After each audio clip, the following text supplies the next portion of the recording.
O, di ba? Pwede nyo lechon, no? Lechon yun na. The best lechon in town, good. O, di ba? Hambog pod.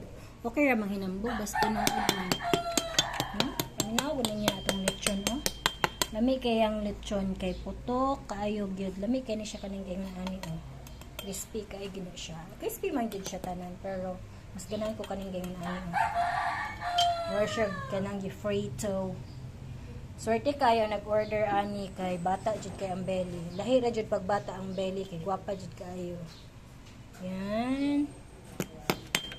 My goodness. Swerte sa ga-order ani. Oh, lami kay atong belly gyud. Then ang atong always pakapin suka sa lechon gyud, perfect gyud kayo ang suka. Dayon tilawi lang pud ninyo ang suka as in. Lami jud kayo. Mo lami kay siya sa kilid o kay nagputok-putok din siya dira oh. Yan. So, nag-order ni taga CI. Pick up ra ni. Kisa pa itong gusto mag-order. Order na mo. Pick up ra ta. Wala tayo delivery. Kaya di nagid makaya sa akong bangs. My goodness. Gigutom ko sa panit. Okay. Pusto na nato. Buyers.